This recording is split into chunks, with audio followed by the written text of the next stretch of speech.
भागवतम तृतीय स्कंद 28वें अध्याय से पाठ कर रहे हैं। हमने अभी तक देखा था किस प्रकार कपिल मुनि भगवान का दर्शन कैसे करना है वह शिक्षा दे रहे हैं, और कैसे भगवान के सच्चिदानंद स्वरूप का दर्शन हमको चरणों से शुरू करके करना चाहिए। उन्होंने चरणों की ख्याति बताते हुए बताया किस प्रकार भगवान शिव इन चरणों को धुलाए हुए चरणामृत को अपने सिर पर धारण करते हैं। माता लक्ष्मी हमेशा इन चरणों को दबाती हैं।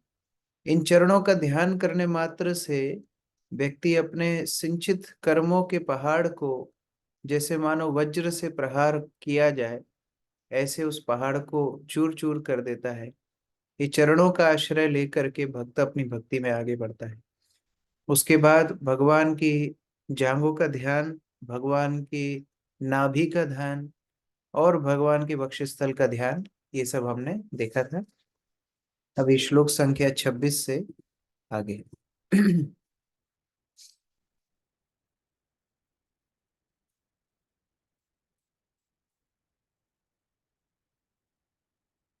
वक्षोधिवासं ऋषभ्य महाविभूते पुंसां मनोनयन निवृत्तिम् आदधद्दान् कंठं च कौस्तुभमणिरभिभूषणार्थं कुर्यान् मनसि अखिल लोक नमस्कृतस्य। अक्रूर प्रभु पढ़िए।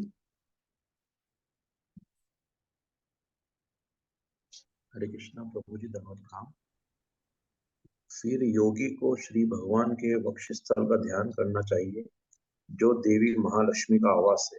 श्री भगवान का वक्षस्थल मन के लिए समस्त दिव्य आनंद तथा नेत्रों को पूर्ण संतोष प्रदान करने वाला है। तब योगी को अपने मन में संपूर्ण ब्रह्मांड द्वारा पूजित श्री भगवान की गर्दन का ध्यान करना चाहिए।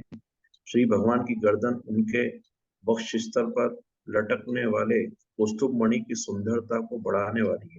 हरे कृष्ण। अभी और आगे बता रहे हैं भगवान का वक्षस्थल जो माता लक्ष्मी का निवास स्थान है, और भगवान की गर्दन, उन दोनों के ऊपर व्यक्त को ध्यान करना चाहिए। उस गर्दन में सुंदर कौस्तुभ मणि लटकी हुई है, और उसको ध्यान करते करते और ऊपर दर्शन बढ़ता है। तात्पर्य प्रफुल्ल प्रभु। प्रभु हरे कृष्ण दंड प्रणाम। उपनिषदों में कहा गया है कि श्री भगवान की विविध शक्तियां उत्पत्ति, पालन तथा संहार कार्यों में लगी रहती है। ये अकल्पनीय विविधता वाली शक्ति श्री भगवान के वक्षस्थल में संग्रहित रहती है। जैसा कि सामान्यतः लोग कहते हैं, ईश्वर सर्वशक्तिमान है। यह सामर्थ्य समस्त शक्तियों के भंडार स्वरूप महालक्ष्मी द्वारा प्रदर्शित किया जाता है, जो श्री भगवान के दिव्य रूप के वक्षस्थल में विराजमान है।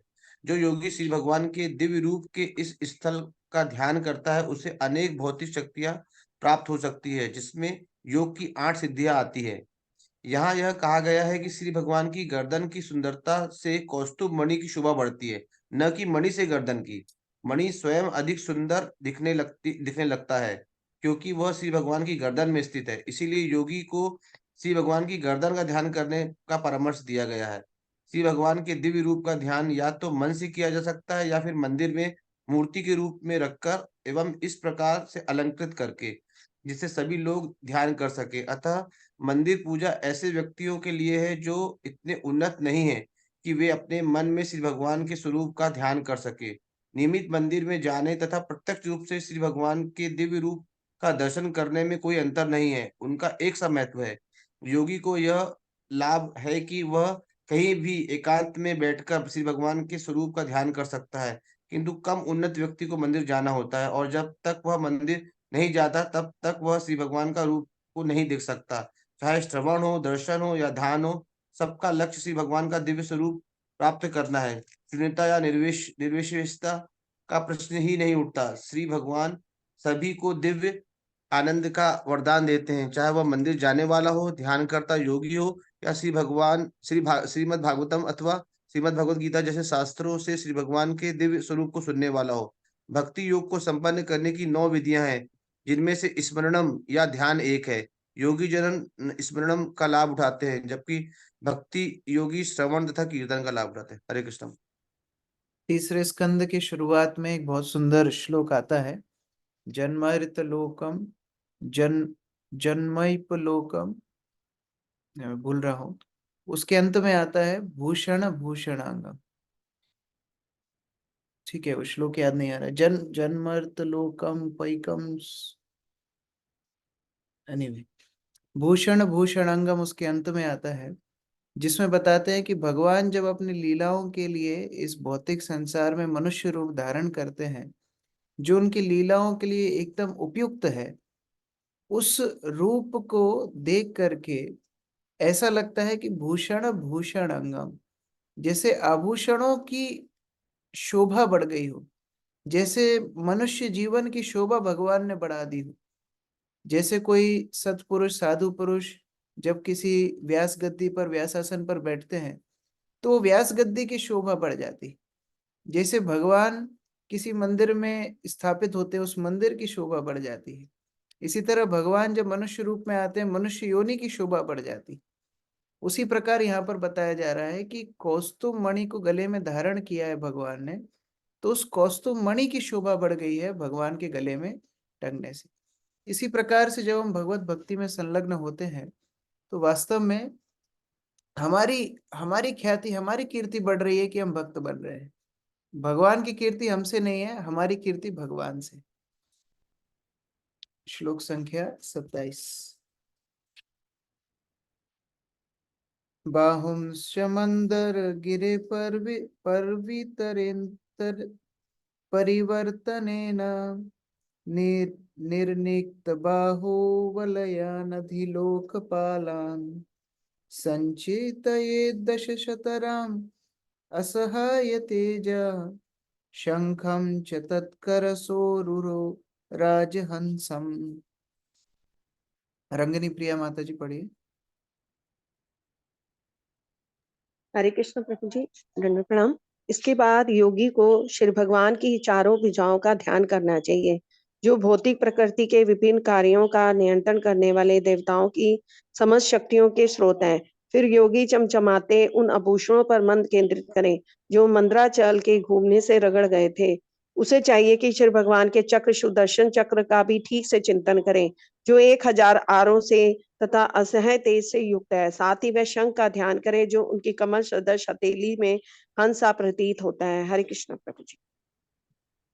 तो अभी इसके ऊपर भगवान की भुजाओं का दर्शन, क्योंकि योगी हृदय में चतुर्भुजी भगवान नारायण का ध्यान करते हैं, तो यहाँ 4 भुजाओं वाले भगवान का भुजाओं के ऊपर ध्यान कर रहे हैं। और भगवान ने अनेक अनेक जो आभूषण पहने हैं, जैसे कि हमने पहले चर्चा किया, भूषण भूषणांगम, भगवान जब उन आभूषणों को पहनते हैं तो भूषणों की उपमा बढ़ जाती है। उनका दर्शन करना चाहिए। उनके हाथ में शंख चक्र गदा पद्म होते हैं, तो यहाँ पर सुदर्शन चक्र का ध्यान करते हैं, क्योंकि ये सुदर्शन चक्र भक्तों को सुरक्षा प्रदान करता है। और शंख का ध्यान करते हैं। शंख और कमल ये दोनों भक्तों को पोषण देने के लिए हैं, और चक्र और गदा दोनों भक्तों की रक्षा करने के लिए। तो दोनों के लिए भगवान शंख चक्र गदा पद्म धारण करे हुए हैं। इनका दर्शन योगी हृदय में करता है। तात्पर्य जय माता जी। हरे कृष्णा प्रभु, दंडवत प्रणाम। पूर्ण पुरुषोत्तम भगवान के बाहुओं से ही विधि तथा व्यवस्था के सारे विभाग उद्भूत होते हैं। ब्रह्मांड की विधि व्यवस्था विभिन्न देवताओं के हाथ में है, और यहाँ पर कहा गया है कि यह भगवान के बाहुओं से उत्पन्न होती है। यहाँ पर मंदराचल का उल्लेख हुआ है, क्योंकि जब समुद्र मंथन हुआ तो एक और असुर थे और दूसरी ओर देवता थे। मंदराचल को उन्होंने मथनी बना लिया था। भगवान अपने कच्छप अवतार से इस मथनी के लिए धुरी बने। फलस्वरूप मंदराचल के घूमने से उनके आभूषण चमक गए, पालिशदार हो गए। दूसरे शब्दों में भगवान की बाहुओं के आभूषणों की चमक ऐसी थी मानो हाल ही में उनकी पॉलिश की गई हो। भगवान के हाथ का चक्र सुदर्शन चक्र कहलाता है, और इसमें 1000 आरे तीलियां हैं। योगियों को सलाह दी जाती है कि वे प्रत्येक आरे का ध्यान करें। उन्हें भगवान के दिव्य रूप के प्रत्येक संघटक का ध्यान करना चाहिए। इस प्रकार से भगवान के अलग अलग अंगों, अलग अलग आभूषण, अलग अलग जो गुण हैं, उनके ऊपर ध्यान भक्त करते हैं। इसी को समाधि बोलते हैं। निराकार निर्विशेष के ऊपर ध्यान करना कितना कठिन है, लेकिन आप प्रारंभिक स्तर में ही भगवान के रूप के ऊपर, उनके गुण के ऊपर, उनकी सुंदरता के ऊपर, उनकी लीलाओं के ऊपर ध्यान कर सकते हैं। इसलिए ये बड़ा ही सहज भी है और सर्वश्रेष्ठ भी है। आगे, कौमदा किं भगवतो दयितां स्मरेता दिग्धाम अरातिभटसोनितकर्दमेन मालां मधुवृतवरुथ गिरोपाघुषष्टं चैत्यस्य तत्त्वममलं मणिमस्य कंठे। नीतू माता जी पढ़िए। कृष्णा प्रभु जी, दंडवत प्रणाम। फिर योगी को चाहिए कि वह प्रभु की कौमोदकी नामक गदा का ध्यान करे जो उन्हें अत्यंत प्रिय है। यह गदा शत्रुतापूर्ण सैनिक असुरों को चूर चूर करने वाली है और उनके रक्त से सनी हुई है।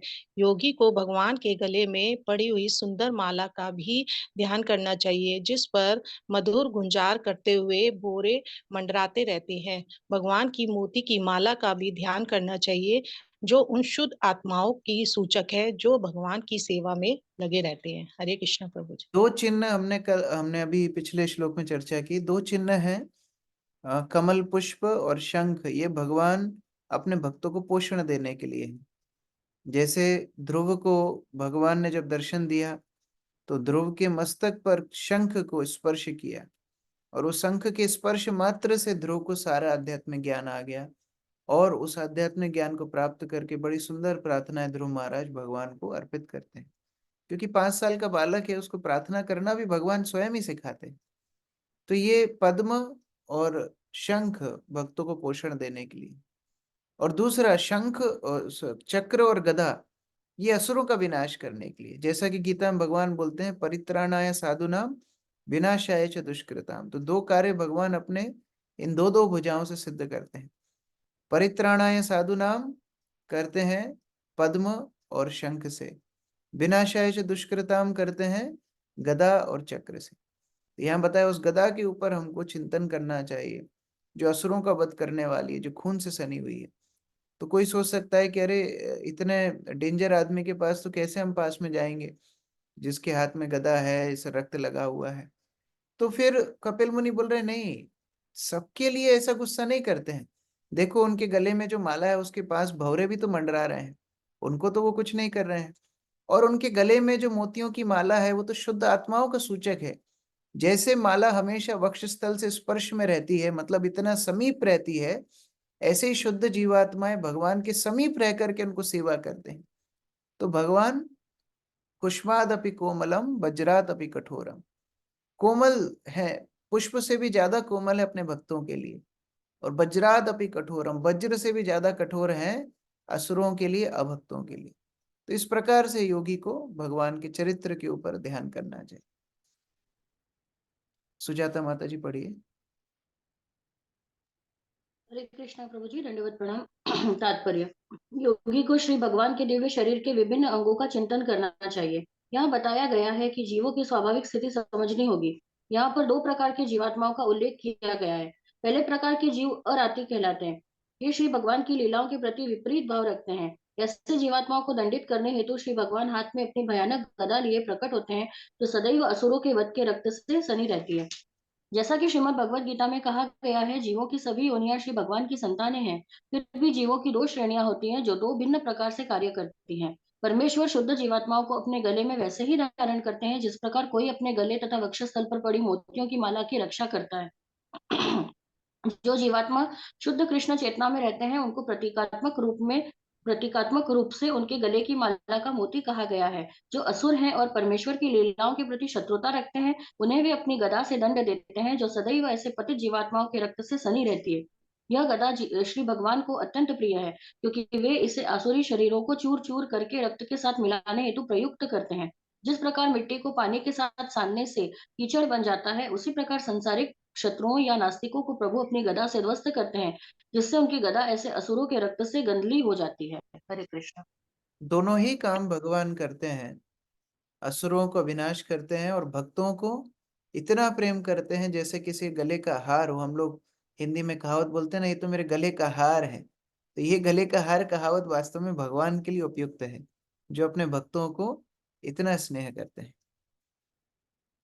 श्लोक संख्या 29। भृत्यानुकंपिता ध्येय गृहीत मूर्तये संचिन्तयेद् भगवतो वदनारविन्दम् यद् विस्फुरं मकरकुण्डलवल्गितेन विद्योतितामलकपोलमुदारनाशम्। गौरी शंकर प्रभु पढ़िए। हरे हरे कृष्ण प्रभु, दंडवत प्रणाम। हाँ पढ़िए। सब योगी को भगवान के कमल सदृश मुखमंडल का ध्यान करना चाहिए, जो इस जगत में उत्सुक भक्तों के लिए अनुकंपावश अपने विभिन्न रूप प्रकट करते हैं।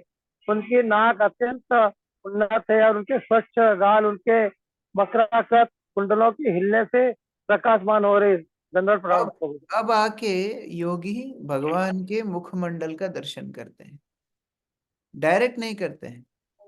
हमारी भी प्रवृत्ति ऐसी होती है, भक्त बनने के बाद भी जब विग्रहों का दर्शन करते हैं, कई भक्त लोग सीधा भगवान के मुख कमल को दर्शन करने का प्रयास करते हैं। लेकिन वास्तव में तरीका है, पहले चरणों का दर्शन किया जाए, उनकी जांघों का दर्शन किया जाए, नाभि का, वक्षस्थल का, भुजाओं का, उनके गले का, उसके बाद भगवान के मुखारविंद का दर्शन करना चाहिए। इस प्रकार क्रमबद्ध रूप से और हर अंग के ऊपर ध्यान करना चाहिए। जैसे कपिल मुनि बता रहे हैं कि भगवान की भुजाओं में जो वस्तुएं हैं उनका क्या प्रयोजन है, भगवान की नाभि का क्या प्रयोजन है, उनके वक्षस्थल का क्या प्रयोजन है, उनके वक्षस्थल में पड़ी हुई माला किसको संबोधित करती है, उनके चरणों का क्या संबोधन है, उनके चरणों में चिन्हों का क्या संबोधन है। ये सारी वस्तुओं के ऊपर योगी को ध्यान करना चाहिए। तात्पर्य आयुष प्रभु। हरे कृष्ण प्रभु जी, दंडवत प्रणाम। श्री भगवान अपने भक्तों के लिए प्रगाढ़ अनुकंपा के वशीभूत होकर भौतिक जगत में अवतरित होते हैं। इस भौतिक जगत में श्री भगवान के अवतार लेने के दो कारण होते हैं। जब जब धर्म के सिद्धांतों के पालन में त्रुटि आ जाती है और अधर्म की प्रधानता हो जाती है, तो श्री भगवान अपने भक्तों की रक्षा करने तथा अभक्तों के विनाश करने हेतु अवतरित हो जाते हैं। जब वे प्रकट होते हैं तो उनका मुख्य उद्देश्य भक्तों को सांत्वना प्रदान करना होता है। असुरों को नष्ट करने हेतु उन्हें स्वयं आने की आवश्यकता नहीं रहती, क्योंकि उनके अनेक पार्षद एजेंट होते हैं। यहाँ तक कि उनकी बहिरंगा शक्ति माया में भी इतनी शक्ति होती है कि उनका वध कर दे। किंतु जब वे अपने भक्तों पर दया दिखाने आते हैं तो चलते चलाते भक्तों का वध कर देते हैं।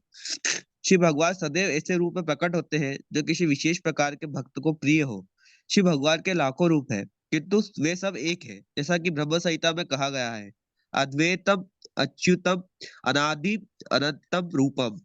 श्री भगवान के सभी रूप एक है, किंतु कुछ भक्त उन्हें राधा कृष्ण के रूप में देखना चाहते हैं, तो कुछ सीता रामचंद्र के रूप में, अन्य भक्त लक्ष्मी नारायण के रूप में, तो दूसरे चतुर्भुज नारायण वासुदेव के रूप में देखना चाहते हैं। श्री भगवान के असंख्य रूप है, किंतु वे उस एक ही रूप में अवतरित होते हैं जो भक्त को प्रिय हो। योगी को सलाह दी जाती है कि वो भक्तों के द्वारा मान्य रूपों का ही ध्यान करे। योगी ध्यान करने हेतु श्री भगवान के रूप की कल्पना नहीं कर सकता। ऐसे तथाकथित योगी जो किसी शुद्ध या कल्पित लक्ष्य को स्वयं गढ़ लेते हैं, वे सब केवल अर्थहीन कार्यों में लगे हुए हैं। वस्तुतः योगी को श्री भगवान के उस रूप का ध्यान करना चाहिए जिसका अनुभव श्री भगवान के शुद्ध भक्त ने किया हो। योगी का अर्थ है भक्त। जो योगी शुद्ध भक्त नहीं है, उन्हें दूसरों भक्तों के पद चिन्हों पर चलना चाहिए। यहाँ पर इसका विशेष रूप से उल्लेख किया गया है कि योगी को इस प्रकार से मान्य रूप का ध्यान करना चाहिए। वो श्री भगवान के किसी रूप को मन से नहीं बना सकता। हरे कृष्ण। तो भक्त की भावना के अनुसार भगवान उसको हृदय में दर्शन देते हैं, लेकिन वो भावना भी मनोकल्पित नहीं होती है। भगवान के जो शाश्वत रूप हैं, उन शाश्वत रूपों में से भक्त का आकर्षण किसी एक रूप के प्रति ज्यादा होता है और उसके ऊपर ध्यान भक्त करता है। जैसे कोई सीता रामचंद्र के ऊपर, राधा कृष्ण के ऊपर, लक्ष्मी नारायण के ऊपर, या कूर्म अवतार, वामन अवतार, नृसिंह अवतार इत्यादि अलग अलग रूपों में भगवान का ध्यान कर सकते हैं और भगवान उसी रूप में भक्त को दर्शन देते हैं। तो उस प्रकार से कोई मनोकल्पना से नहीं, भगवान के जो शाश्वत स्वरूप हैं उनमें से योगी एक रूप के ऊपर दर्शन करता है। इसलिए प्रभुपाद बोल रहे हैं जो शुद्ध योगी नहीं है, शुद्ध भक्त नहीं है, उन्हें फिर बाकी भक्तों का पदसरण करना चाहिए। जैसा जैसा बाकी शुद्ध भक्तों ने भगवान का चिंतन, भगवान का स्मरण, भगवान का भक्ति इत्यादि समर्पण किया है, उसी का अनुसरण करते हुए आगे जब वो योगी चलेगा, धीरे धीरे धीरे वह भी उस स्तर तक पहुंच जाएगा। यश्रीनिकेतन अलिभि परिसेव्यमानम् भूत्या स्वया कुटिलकुण्टलबृन्दजुष्टम् मीनाद्वयाश्रयम् अधीक्षिपत् अब्जनेत्रम् ध्यायेन मनोमयम् अतन्द्रित उल्लसद्भ्रू।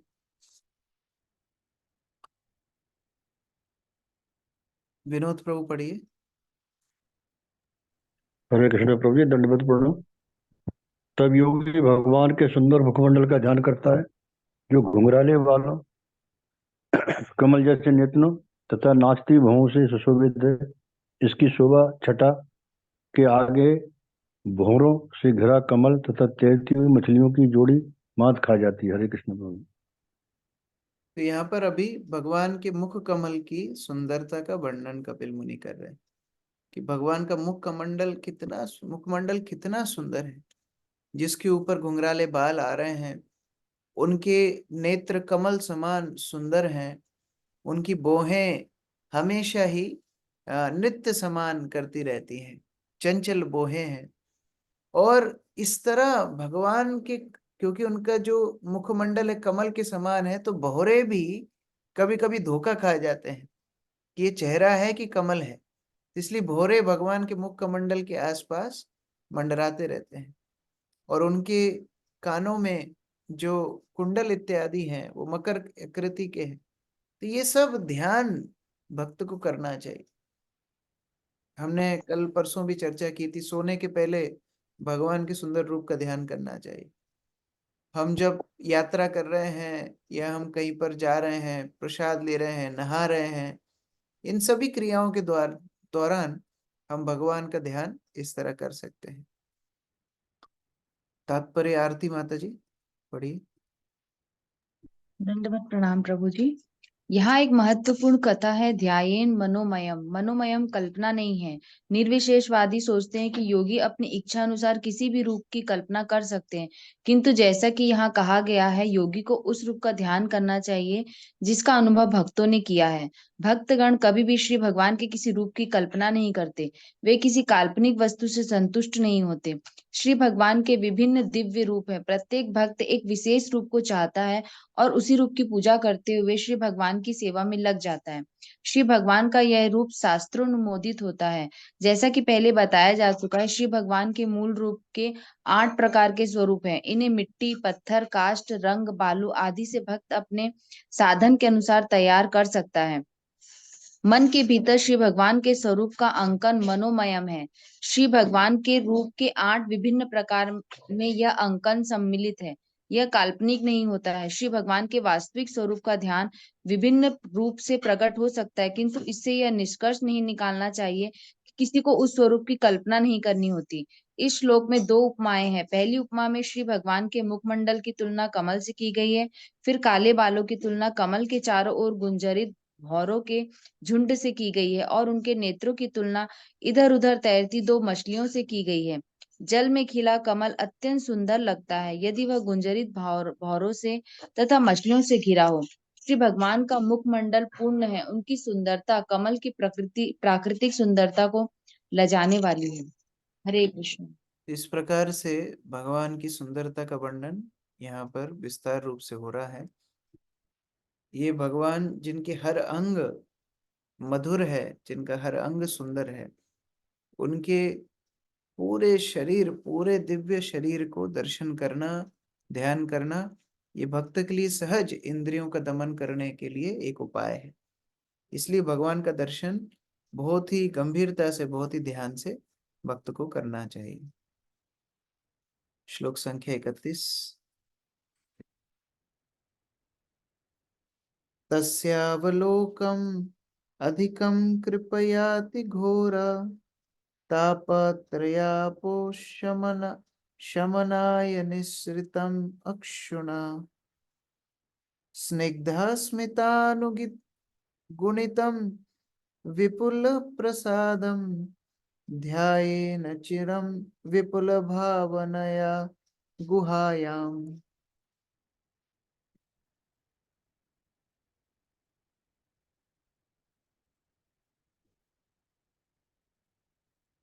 अंकित प्रभु पढ़िए।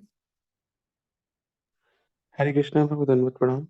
योगी को चाहिए कि भगवान के नेत्रों की कृपा पूर्ण चितवन का ध्यान पूर्ण समर्पण भाव से करे, क्योंकि उससे भक्तों के अत्यंत भयावह 3 प्रकार के कष्टों का शमन होता है। प्रेम भरी मुस्कान से युक्त उनकी चितवन विपुल प्रसाद से पूर्ण है। हरे कृष्णा प्रभु, दंडवत प्रणाम। अब भगवान के ऊपर हम इतना ध्यान करेंगे तो हमको मिलेगा क्या? तापत्रय उपशमन। शमन मतलब खत्म होना। क्या खत्म होगा? तापत्रय, 3 ताप जो हैं, आदि भौतिक, आदि दैविक, आदि आत्मिक। ये 3 तापों से हम भौतिक जगत में हमेशा ग्रसित रहते हैं। आदि भौतिक मतलब जो दूसरे जीवात्माओं से हमको कष्ट मिलते हैं। आदि दैविक मतलब जो प्राकृतिक आपदाओं से हमको कष्ट मिलता है। आध्यात्मिक मतलब खुद के शरीर और मन की व्याधियों से जब हमको शरीर कष्ट मिलता है। तो इन 3 वस्तुओं, इन 3 कष्टों में हम हमेशा लिप्त रहते हैं। लेकिन भगवान के हसित मुख कमल का ध्यान करने से ये तापत्रय उपशमन, ये 3 तापों का शमन हो जाएगा। पूर्ण रूप से हम इन 3 तापों से मुक्त हो जाएंगे। इसलिए भगवान के हसित मुख का ध्यान योगी करते हैं, जिससे वो भौतिक प्रकृति से प्रभावित ना हो। यामिनी माता जी पढ़िए। हरे कृष्णा प्रभु जी, दंडवत प्रणाम। तात्पर्य: जब तक मनुष्य इस भौतिक शरीर के साथ बद्ध जीवन में रहता है तो वह नाना प्रकार की चिंताओं तथा कष्टों को भोगता रहता है। कोई भी भौतिक शक्ति के प्रभाव से बच नहीं सकता, भले ही वह दिव्य पद को क्यों ना प्राप्त हो। कभी कभी अड़चनें आती हैं, किंतु भक्तों की सारी चिंताएं तथा कष्ट भगवान के सुंदर रूप का या उनके मुस्कान भरे मुख का चिंतन करते ही दूर हो जाते हैं। भगवान अपने भक्तों को असंख्य वर देने वाले हैं और सबसे बड़ा प्रसाद तो उनका मुस्कुराता चेहरा है, जो भक्तों के लिए कृपा से पूर्ण है। तो ये कभी नहीं सोचना चाहिए कि हाँ, भगवान का मैं ध्यान करूंगा तो 3 ताप कम हो जाएंगे। प्रभुपाद बोल रहे हैं वो तो हो ही जाएगा, लेकिन सबसे बड़ा वरदान भगवान का स्वयं, उनका स्वयं का दर्शन देना ही सबसे बड़ा आशीर्वाद है। तो भक्त जब भगवान का हसित मुख कमल का दर्शन करता है, वही उसके लिए सबसे बड़ा आशीर्वाद है। तापत्रय उपशमन तो बाय प्रोडक्ट है, वो तो अपने आप ही भगवान का दर्शन करने से चला जाएगा। इस प्रकार से यहाँ पर बहुत सुंदर रूप से वर्णन हो रहा है। आगे और भी योगी के ध्यान का वर्णन कपिल मुनि करेंगे, हम लोग कल पाठ करेंगे। हरे कृष्ण। ग्रंथराज श्रीमद् भागवतम की जय, श्री प्रभुपाद की जय। यस, प्रश्न है किसी का? बसंत प्रभु। हरे कृष्णा प्रभु जी, दंडवत प्रणाम।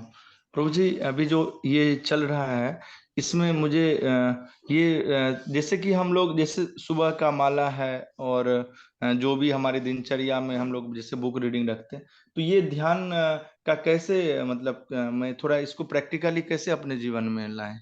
हरे कृष्ण। देखिए, जब हम भगवान का नाम लेते हैं, वो नाम लेते समय अलग से कृत्रिम रूप से ध्यान करने की आवश्यकता नहीं है, क्योंकि नाम स्वयं भगवान है। नाम को हम धारण करते हैं श्रवण के माध्यम से, तो नाम को सुनना ही नाम के ऊपर ध्यान है। फिर नाम अपने आप को स्फुरित करेगा, नाम अपने आप आपको रूप गुण लीला इत्यादि से परिचय कराएगा, वो अलग बात है। लेकिन कृत्रिम रूप से उस समय पर ध्यान नहीं करना चाहिए।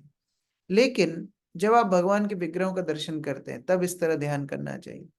जब हम भगवान का प्रसाद ले रहे हैं, तो उस समय ध्यान करना चाहिए कि भगवान की कृपा स्वयं प्रसाद रूप में आई है। भगवान ने इस प्रसाद को चखा है, ये भगवान के अधरों का अमृत है।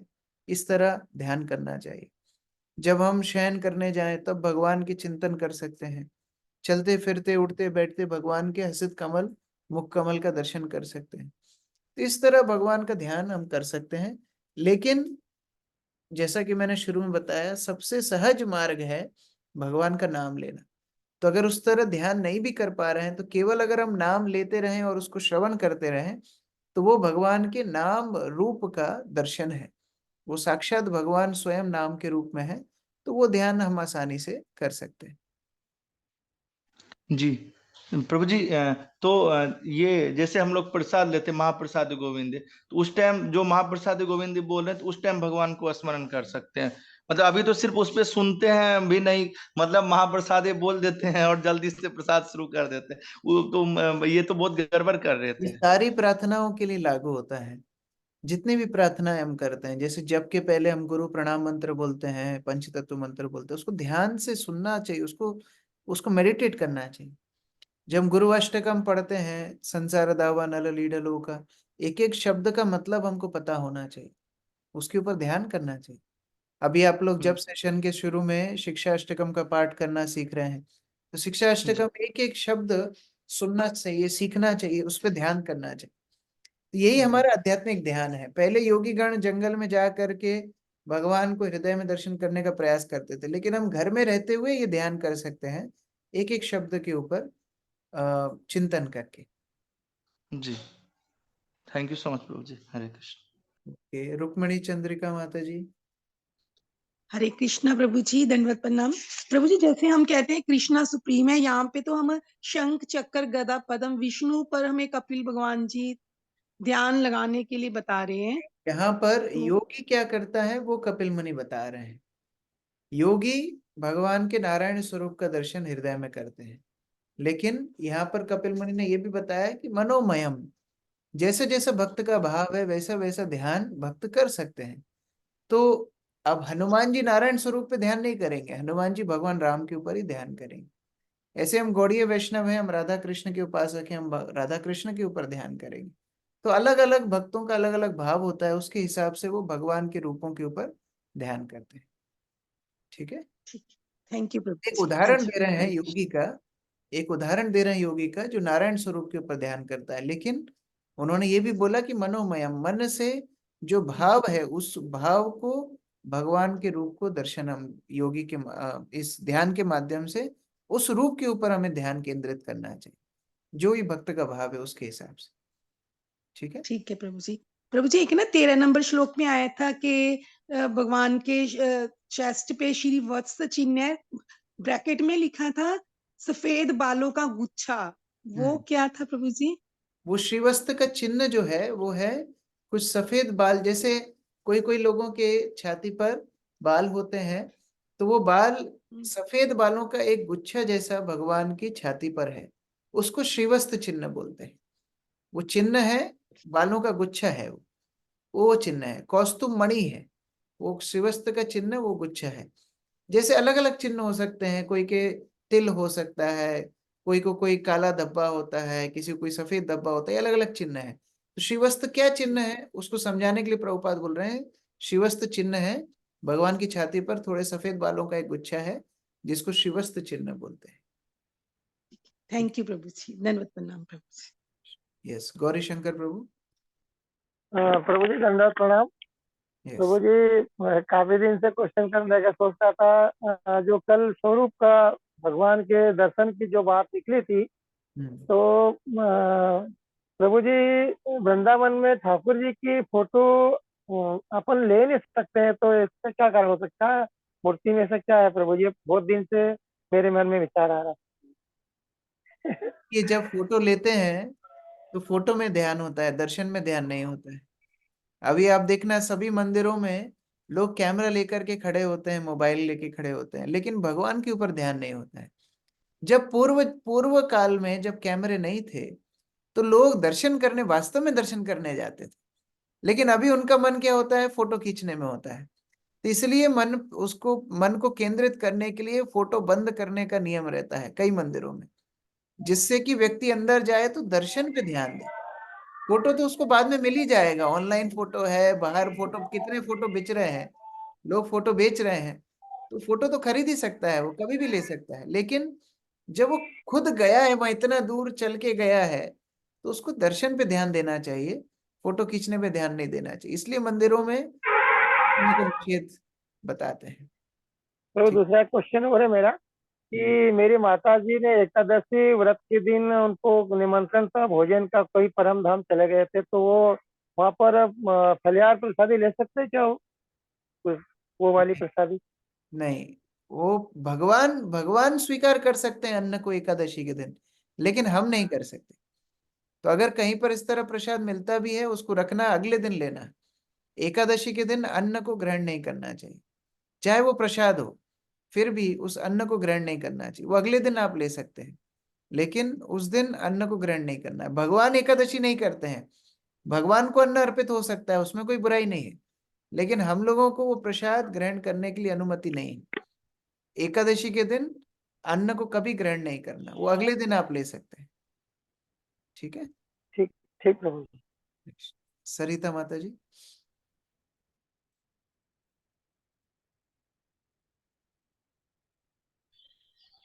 हरे कृष्ण प्रभु जी, दंडवत प्रणाम। मैं 5-6 दिन से क्लास में नहीं आ पा रहे थे, माला पूरा नहीं हो पा रहे थे, इसलिए तो मुझे बहुत भगवान कष्ट देंगे ना। हाँ, क्लास में क्या? मुझे माला नहीं कर पाए पूरे 6-7 दिन से, क्योंकि वो पार्वती मुंडन था ना। हाँ, मुझे आत्मा में हो रहा है कि कोई पाप लगेगा, अपराध लगेगा जो मैं माला नहीं कर पाए 16। देखो, नियम से जब करना चाहिए, लेकिन कभी ऐसी ऐसी स्थिति आती है कि जब जब नहीं हो पाया, कोई बीमार हो जाते हैं या कुछ ऐसी स्थिति, तो आगे उसको पूरा कर लेना चाहिए। अभी अच्छा जितनी माला बची है, जितने दिन जी, में जितनी माला छूटी है, उसको पूरा कर लेना। ठीक है।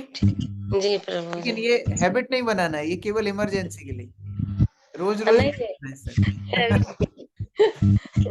ठीक। उस दिन से दिमाग में घूम रहा था, नहीं कर पाए, प्रभु जी से पूछ लेंगे।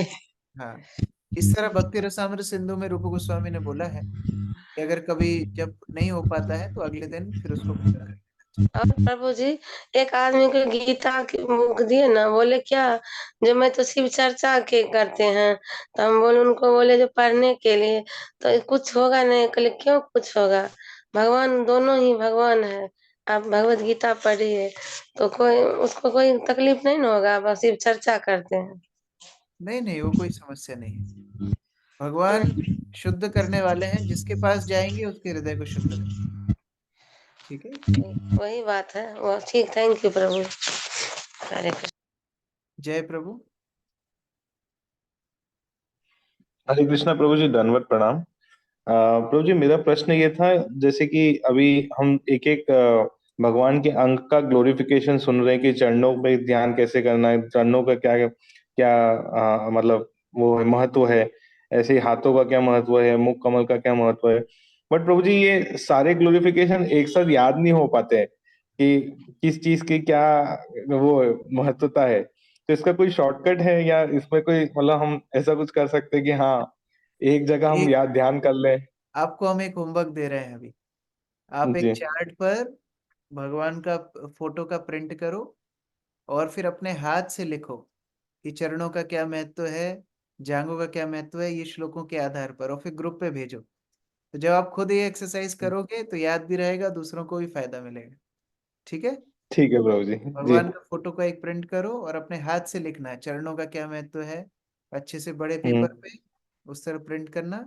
और सबका एक एक ग्लोरिफिकेशन, जितने श्लोक अभी हम पढ़ेंगे, 2-3 श्लोक और हैं आगे, इनका आप जी। लिख, तो आपको भी याद रहेगा, अपने हाथ से करोगे तो, और बाकी लोगों को भी फायदा जी। मिलेगा।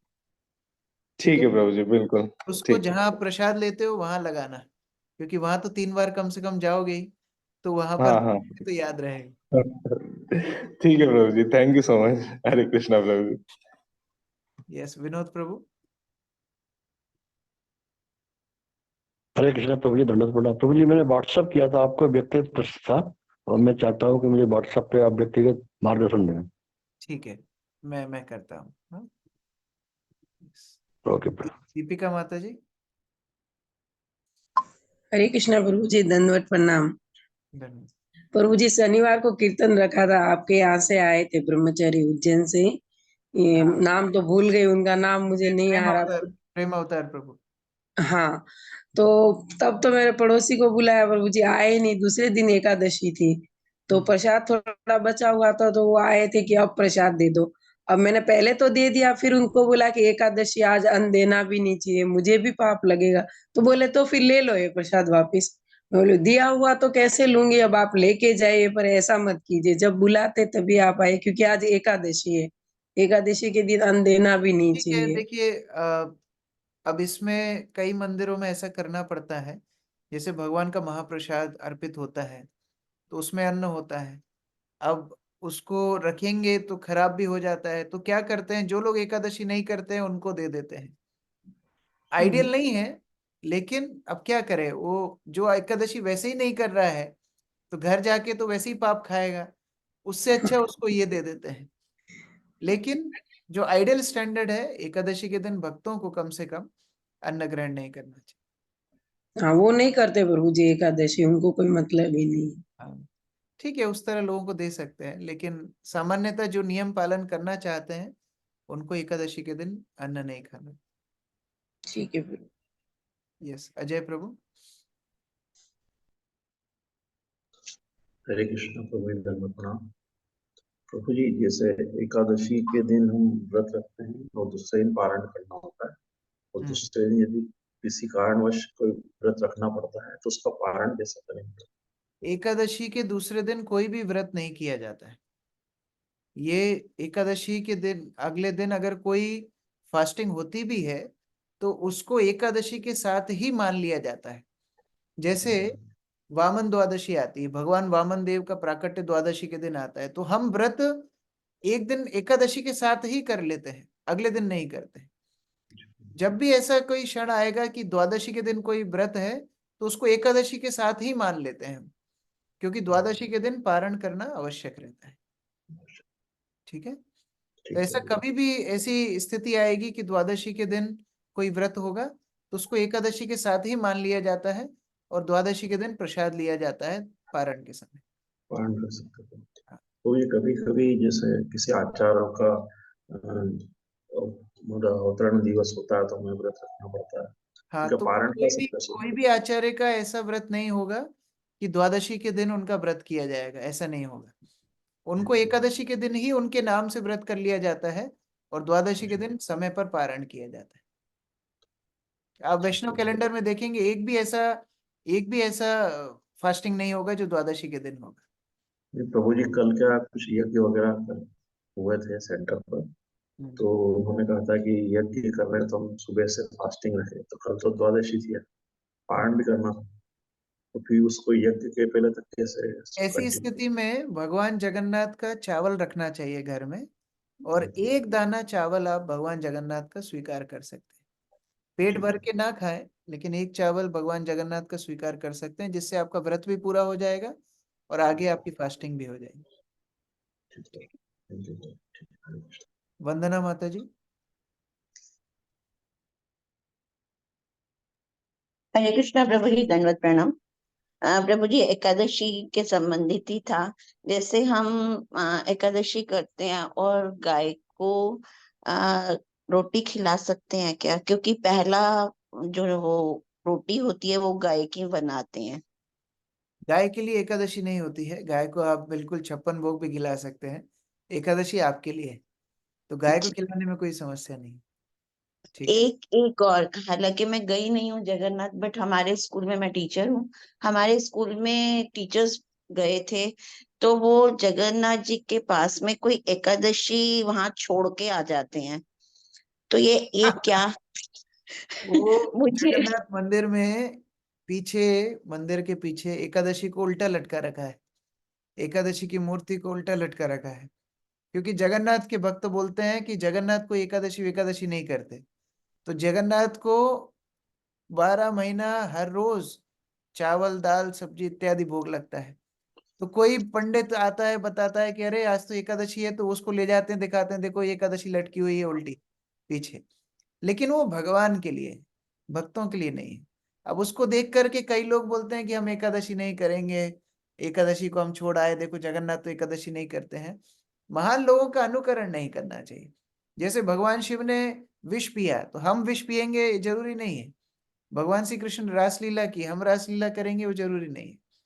उसी तरह से भगवान जगन्नाथ एकादशी नहीं करते क्योंकि वो जगत के नाथ है, उनके लिए कोई व्रत नहीं है, लेकिन हमारे लिए व्रत जरूरी है। तो इसीलिए वो जो गलत गलत एक परंपरा शुरू हो गई है कि भगवान नहीं करते तो हम भी नहीं करेंगे, तो ये सिद्धांत गलत है। भक्ति सिद्धांत सरस्वती स्वयं बताते हैं कि अगर भक्त लोग जगन्नाथपुरी जाएं, कहीं भी जाएं, उनको एकादशी व्रत जरूर करना चाहिए।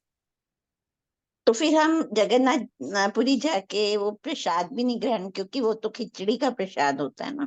हाँ, मैं अभी जो थोड़ी देर पहले बता रहा था, भगवान के लिए प्रसाद जो लगेगा लग सकता है, आप उसको ले लीजिए, अगले दिन लीजिए, जी, आपको एकादशी के दिन अन्न नहीं ग्रहण करना। थैंक यू सो मच प्रभु जी। स्मित राधिका माता जी। हरे कृष्णा प्रभु जी, दंडवत प्रणाम। धन्यवाद। प्रभु जी, इसी से रिलेटेड था, जब हम चतुर्मास करते हैं तो एकादशी के दूसरे दिन पारायण में बस एक ही चावल लेके और फिर दिन में वापस एकादशी का मतलब सॉरी एक टाइम जो अन्न खाते हैं वो ले सकते हैं। हाँ हाँ, जैसे मैं अभी अक्रूर प्रभु को बता रहा था, जगन्नाथ का एक चावल ग्रहण करना चाहिए, वो पारण के समय को पूरा करना ही चाहिए एकादशी का। फिर आप कितने भी दिन व्रत कीजिए, वो कोई कोई दिक्कत नहीं है, लेकिन एकादशी पारण में जगन्नाथ का एक चावल लेके आप व्रत की। जैसे हम भागवत में देखते हैं अम्बरीश महाराज का उदाहरण, अम्बरीश महाराज की वही तो समस्या थी कि पारण का समय निकला जा रहा था और वहां दुर्वासा मुनि आ नहीं रहे थे। तो फिर ब्राह्मणों ने उनको बोला कि अपना पारण कीजिए, थोड़ा वो निर्जल कर रहे थे, इसलिए उनको बोला आप थोड़ा जल लीजिए, थोड़ा तुलसी पत्र लीजिए, अपना पारण कीजिए, उसके बाद फिर आप जब दुर्वासा मुनि आएंगे तब आप प्रसाद ग्रहण कर सकते हैं। तो प्रभु जी फिर हमें ऐसे ही करना चाहिए ना चतुर्मास में भी, कि एक चावल का दाना सुबह ले लो पारायण के समय, और फिर जो एक टाइम आप लेते हो प्रसाद वो ले लो। हाँ, पारण तो करना ही चाहिए समय पर, एक जगन्नाथ का चावल रखना है, थोड़ा सा उसका अंश लेकर के पारण कर सकते हैं। जी, थैंक यू प्रभु जी। जय माता जी। हरे कृष्णा प्रभु। प्रभु, मैंने गुरु तत्व के लेक्चर में सुना था, महाराज कह रहे थे भक्त अनुगत्य इज मोर इम्पोर्टेंट देन भगवान अनुगत्य। तो यहाँ पे अनुगत्य मतलब एसोसिएशन से? अनुगत्य मतलब पालन करना, अनुगत्य मतलब किसी का अनुसरण करना, किसी के दिखाए हुए रास्ते पर चलना।